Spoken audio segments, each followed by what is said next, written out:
So we got UFC 289, Amanda Nunes taking on Irene Aldana this weekend. And I haven't given my official predictions yet. So here is my final predictions for the whole main card of UFC 289. Hey, what's good everybody? Sorry to interrupt, but thank you so much for clicking on the video. If you could do us a favor and hit that subscribe button so you don't miss out on any videos or giveaways in the near future. And don't forget to leave a like if you like the video and comment your thoughts down below. Thank you so much for your support. So first up on this pretty stacked main card, we got Marc-Andre Barriault taking on Eric Anders. And I like Eric Anders. The guy brings us some very, very fun fights. He's a very entertaining fighter. However, Barriault is coming off of that crazy knockout over Julian Marquez. And Barriault has a few really, really nice knockouts in the UFC. So I gotta go Andre Barriault this one.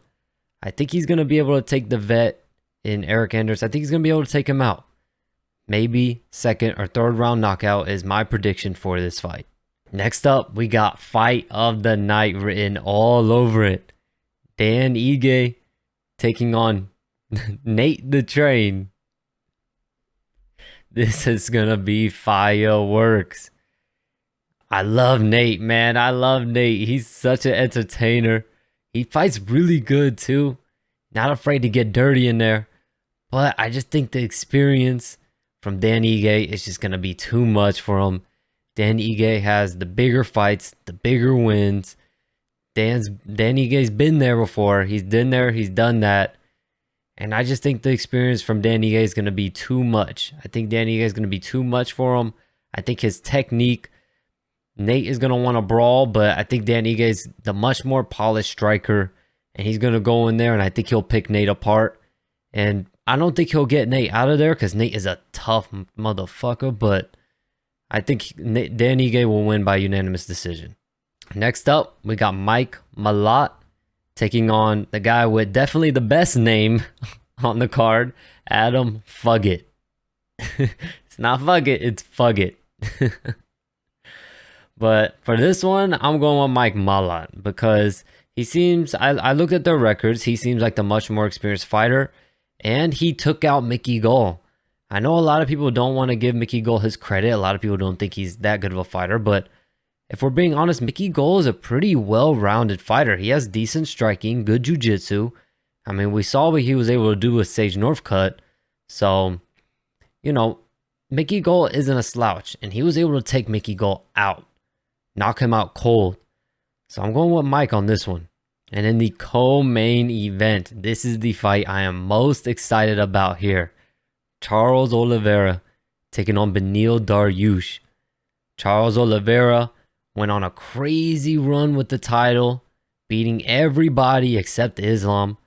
Beneil Dariush beating everybody also. Beneil Dariush has been on a tear.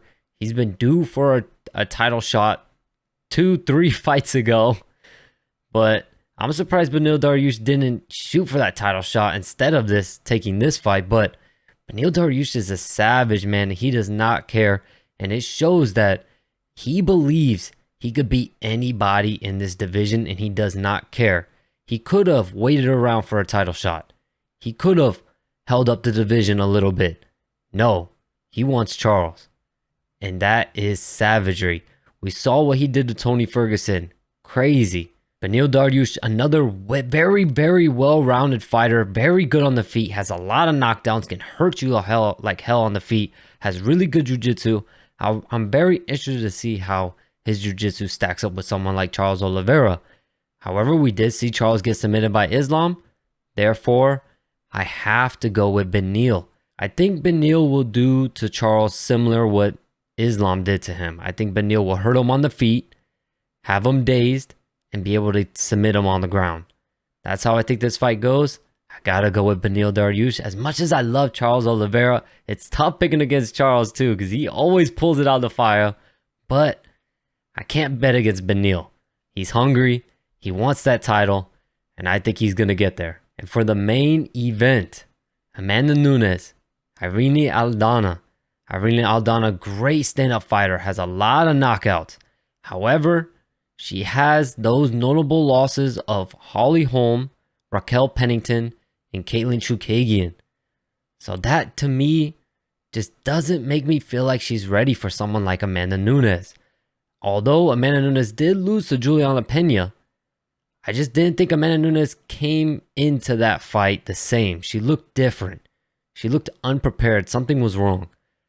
But now, after that last fight, Amanda Nunes looks like she's back in the groove and back on track. And I think Amanda takes Irina Aldana out.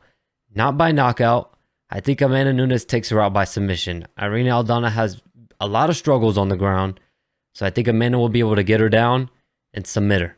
Let me know what you guys think. Let me know who y'all got in these fights. I know I might anger a lot of you picking Beneil Dariush over Charles Oliveira, but I just have to, man. After the last performances, I have to go with Beneil, man. That's definitely the fight I'm most excited to see. And of course, Dan Ige versus Nate the Train. Whoo! Fireworks, and I can't wait. And for those of you wondering, yes, I will be live with the fights. The UFC 289 along with Teofimo Lopez versus Josh Taylor. So be ready for that this weekend. It's going down. I got 2 fight cards to go over this weekend. And we'll have a good time with these ones. Thank you so much for watching. And I'll catch you in the next one.